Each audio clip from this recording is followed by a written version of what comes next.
কালকে দেখছি পত্রিকার একটা সুন্দর একজন ব্যক্তি, বাংলাদেশের বর্তমান সরকারি একজন পদস্থ ব্যক্তি বলছে কর্মজীবন এমনভাবে শেষ করবেন যেন কর্মজীবনের শেষে হাতকড়া পড়তে না হয়। আফসোস, আফসোস এটা যে কেমন জিন্দিগি, যে জিন্দিগি হাতের আঙ্গুলের ইশারায় দাপটে পুরা আদালত প্রাঙ্গণ থরথর করে কাঁপত। আজকে সেই মানুষ যখন আদালতে যায় তো সাধারণ মানুষ পিছন দিয়ে থাবড়ায়। হায় অহংকারী, অহংকার কই, হায় ক্ষমতা, হায় ক্ষমতা, কি নিদারুণ অপমান। নির্বাক তাকায় রয়েছে, একটা শব্দ উত্তর দেয় না। কি বলবে এরপরে, আর কি বলবে এরপরে, আর কি বেইজ্জতি হইতে পারে যে পথচারী ঘাড় সাইয়া থাপড়াইতে আছে পুলিশের ব্যারিকেডের ভিতরে। এই সেই আদালত যে আদালতে আঙ্গুলের ইশারায় উঠত বসত। তাহলে অহংকারের দুনিয়া যদি এতটা অপমানজনক হয়, তার আখেরাত কি হবে? তার আমাদের জন্যই ভাবি, রাজনীতির হিসাব মিলাইলে হতো না। আমি কোনো রাজনীতির মানুষ, কিন্তু বাস্তবতা হলে আমার কাছে খুব আশ্চর্য লাগছে যে হায় কি স্বার্থপর এই দুনিয়া, কি ভীষণ স্বার্থপর, কি আশ্চর্য। এই জন্য ছেলেরা তোমরাও মনে রাখো, একদিন এই নাফরমানির এই জিন্দিগি নিয়ে, নামাজ নাই, সেজদা নাই, আল্লাহ নাই, নারী, ছবি, মোবাইল, অস্থির দৃশ্য নিয়ে যদি একদিন জীবন শেষ হয়, কুত্তাও নাম নিত না। মনে বলল, কুত্তাও নাম নিত না। কুত্তা বেনামাজি মনে রাখিস, তোর নাম কোনো কুত্তাও নিবে না। হ্যাঁ, অসভ্যতা যাদের জীবন, অস্থিরতা, নোংরামি যাদের জীবন, এই যে সমস্ত নারী বেহায়া, বেপর্দা, অসভ্য, কোনো জানোয়ারও এদের কথা নাম নেবেন। আজকে সারা বাংলাদেশ আমরা সোহরাওয়ার্দী উদ্যানে হেফাজতে ইসলামের উদ্যোগে মহাসমাবেশ, ওই নারীদেরকে থুতু মারছে যে নারীরা নারীর অধিকারের নামে মানবতার চূড়ান্ত, নারীদের চূড়ান্ত বেইজ্জতি করছে। এই জন্য ভাই, কোনো পাপী পৃথিবীতে দামি হয় না। আমিও না, আপনিও না, আমিও না, আপনিও না, জওয়ানও না, বুড়াও না। কেউ হয়তো নগদ বেইজ্জতি হয়, কেউ হয়তো বংশ পরম্পরায় বেইজ্জতি হয়। আমাদের এই কুমিল্লায় এক জেলায়, উপজেলায় একটা বিশাল বাড়ি দেখাইছে একবার। এই বাড়ি অনেক বড়, এখন গাছরা আছে, খালি পড়ে আছে। তো লোকেরা আমার দেখাইছে, বললো যে হুজুর, এটা এই বাড়ির এমন কিছু মানুষের বাড়ি ছিল, এত সম্পদশালী, কিন্তু প্রতিনিয়ত তারা ছোট বড় সবাই মানুষের উপরে জোর জুলুম করত। কত মানুষের উপরে যে জুলুম করছে, কত মানুষের অন্যায় করছে, কত নারীর সর্বনাশ করছে, কত পুরুষের সর্বনাশ করছে, কত মানুষের সম্পদ লুণ্ঠন করছে। এই জোর জুলুম করত। আজকে তাদের এই পুরা বাড়ি বিরান পড়ে আছে, একটা মানুষ, বংশের একজন লোকও নাই, একটা বাচ্চাও নাই মানুষ। আমি নিজ চোখে দেখছি কতগুলো কুত্তা ঘুমাইতে আছে, বৈশা রয়েছে এটার ভিতরে। অহংকারীর, নাফরমানের পরিণতি।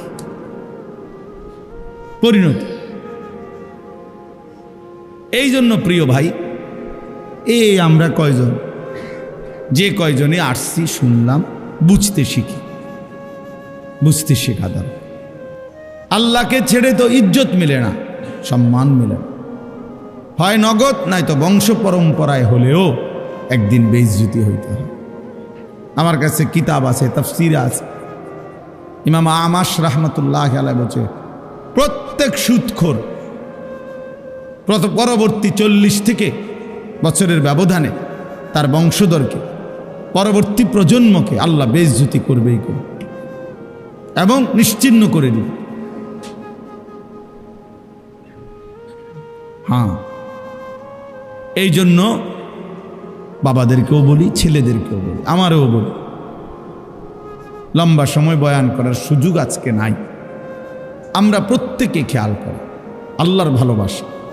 তো বলতেছিলাম ইব্রাহিম আলাইহিস সালাম আল্লাহর ভালোবাসায় চূড়ান্ত প্রমাণ দিছেন, কোনোভাবে কোনো কিছুতেই আর কষ্ট করার দরকার নেই, এখনই শেষ।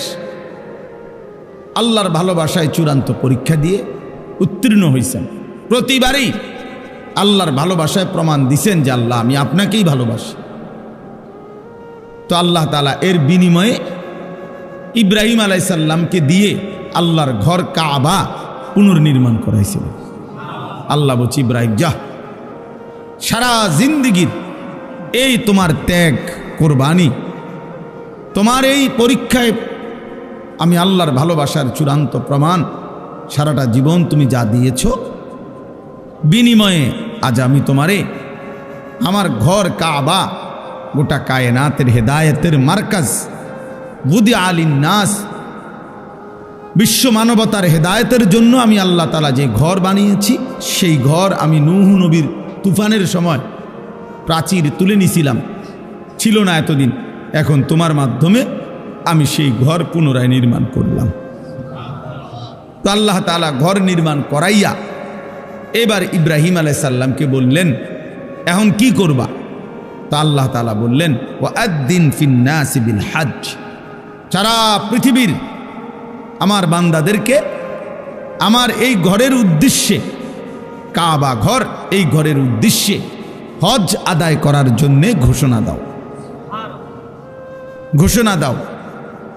ইব্রাহিম আলাইহিস সালাম বললেন, আয় মাওলা, এক মরুভূমি, এখানে তো কোনো মানুষই তেমন উল্লেখযোগ্য নাই, অল্প কয়টা মানুষ। এখন আমার ছেলে ইসমাইল, হাজেরার সাথে আরও কিছু মানুষ জুটছে, তা তো সামান্য। তা আমি এই পৃথিবীর সব মানুষকে কিভাবে হজ্জের ঘোষণা দেব আপনার ঘরের উদ্দেশ্যে? তো আল্লাহ তাআলা বললেন, ইব্রাহিম, নিদা মানে আহ্বান, আজান, ডাকা, এটা তোমার দায়িত্ব, পৌঁছানো আমার দায়িত্ব। ওয়া আলাইয়াল বালাগ, পৌঁছানো আমার দায়িত্ব, তুমি দাও, তুমি আজান দাও, তুমি আজান দিয়ে রাখো। এরপরে শোনো, ইয়াতুকা রিজালান ওয়া আলা কুল্লি যামিরিন ইয়াতিনা মিন কুল্লি ফাজ্জিন আমিক, তখন দেখবা আগামীর কিয়ামত পর্যন্ত কাছের মানুষগুলো পায়ে হেঁটে আর পৃথিবীর একেবারে সর্বোচ্চ দূর দূরান্ত থেকে মানুষগুলো বাহনে চড়ে আমার এই ঘরের উদ্দেশ্যে আসবে, ঘরের উদ্দেশ্যে আসবে। ফলে যুগ যুগ ধরে আল্লাহ পাক রব্বুল আলামিন সারা পৃথিবীর শেষ প্রান্তেও যেই মুমিন থাকে, ইমানদার থাকে, আল্লাহ তাআলা তার কলবেও আল্লাহর ঘরের প্রতি এক চরম আকর্ষণ আল্লাহ দান করছে। বারবার আল্লাহ তাআলা বলছেন, এটা আমার কুদরতি আকর্ষণ, আমি আমার বান্দার কলবে, মুমিনের দিলে, পৃথিবীর যত দূরেই হোক, আমি আল্লাহ তাআলা এই হজ্জের আগ্রহ, আমার ঘর দেখার আগ্রহ, কাবার আগ্রহ আমি দিয়ে দেব, তুমি শুধু একবার ঘোষণা দিয়ে দাও। ইব্রাহিম আলাইহিস সালাম ঘোষণা দিয়েছেন। এবার যেন ইব্রাহিম আলাইহিস সালাম আল্লাহকে জিজ্ঞেস করলেন, আল্লাহ, এই হজ্জে যদি আপনার বান্দারা আসে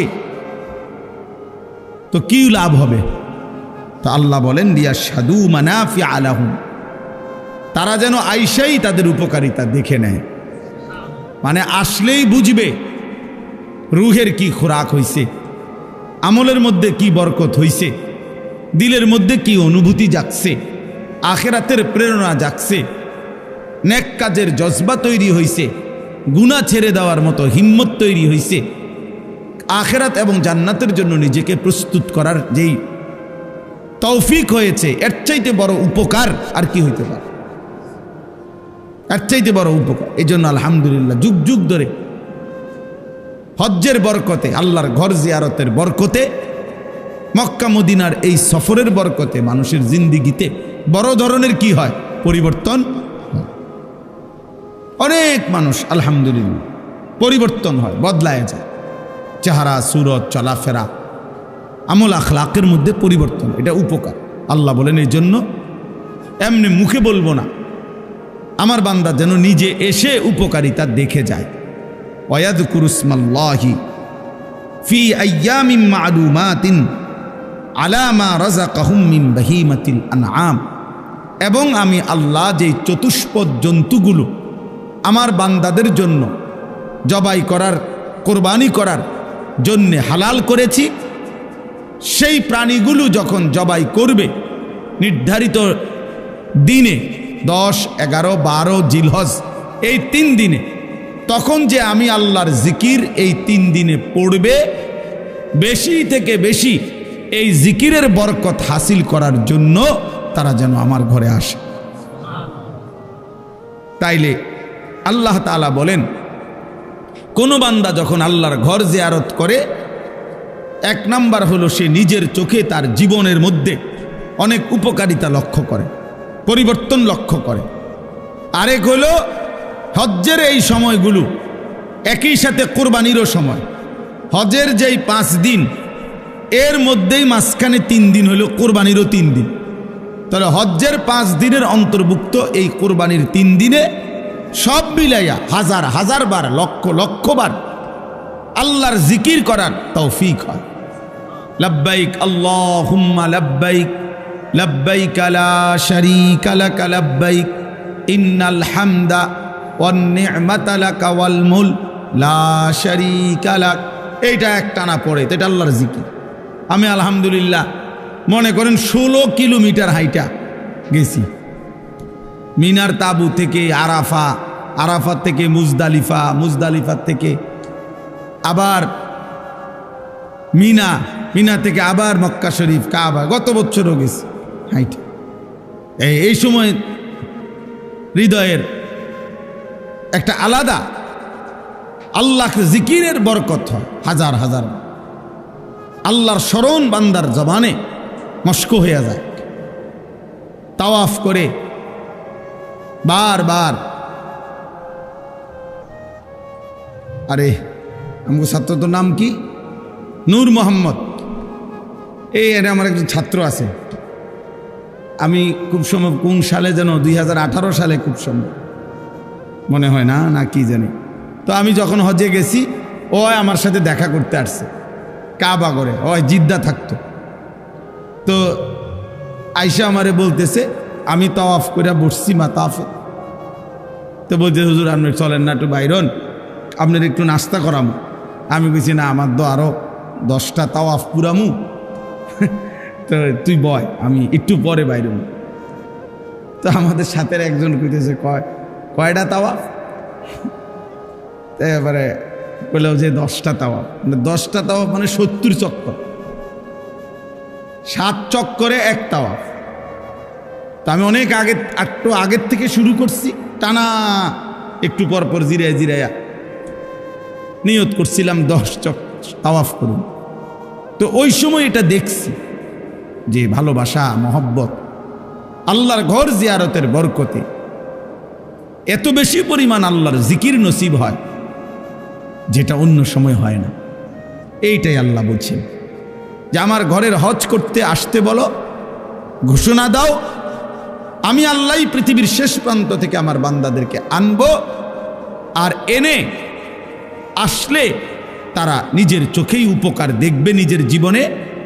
আর আমি আল্লাহ তাআলার জিকির হজ্জের দিনগুলোতে, কোরবানির দিনগুলোতে বেশি বেশি আমি আল্লাহ তাআলার জিকির করবে, এরই মাঝখানে কোরবানিও করবে। এজন্য তাফসীরের মধ্যে আছে কোরবানির মধ্যে মূল মাকসাদ কি? আল্লাহর জিকির। কোরবানির মেন প্রাণটা কি? প্রাণীটা না, কোরবানির মেন মর্ম, হাকিকত, নিগুড় তথ্য হইল এই কোরবানির প্রাণী জবাই করবার সময় যে আল্লাহর নাম কয়, বিসমিল্লাহ আল্লাহু আকবার বলে, এই যে আল্লাহর নাম নেয়, সবাই চিৎকার দেয়, এইটা যে বলে আল্লাহর নাম নেয়, এইটাই আল্লাহ তাআলা চায়। এইটা মূল মাকসাদ, মূল মাকসাদ। এই জন্য চলেন, কথা শেষ। হজ্জের মৌসুম এখন, সারা বাংলাদেশ থেকে, সারা পৃথিবী থেকে আল্লাহর বান্দারা হজ্জের সফরে ছুটতেছে। আলহামদুলিল্লাহ, ফ্লাইট শুরু হয়ে গেছে 29 তারিখ থেকে, এখন তো চলতেই আছে। আমাদেরও ফ্লাইট 28 তারিখ ইনশাআল্লাহ। তো সারা পৃথিবীর আল্লাহর বান্দারা হজ্জের সফরে যাইতেছে, কোরবানির প্রস্তুতি নিতেছে। আমাদেরও এটা মনে রাখা চাই, হজ এবং কোরবানি ইসলামের এই গুরুত্বপূর্ণ মহিমান্বিত ইবাদত। এই ছোট বড় প্রত্যেকের দিলের মধ্যে এটা চাওয়া উচিত যে আল্লাহর ঘর জিয়ারত করব। আমি সব সময় বলি যে এই চোখ কালো গিলাফ আল্লাহর ঘর কাবা দেখে নাই, যেই চোখ মদিনার সবুজ গম্বুজ রসুলের রওজা দেখে নাই, এই চোখ যেন কিছুই দেখে নাই, ওই চোখ যেন কিছু দেখেই না। এজন্য চোখের সার্থকতা, চোখের জ্যোতি বাড়বে, চোখের শক্তি বাড়বে, আল্লাহর মহব্বত বাড়বে, রসুলের ভালোবাসা বাড়বে, আল্লাহর ঘর জিয়ারতের স্বপ্ন দেখে।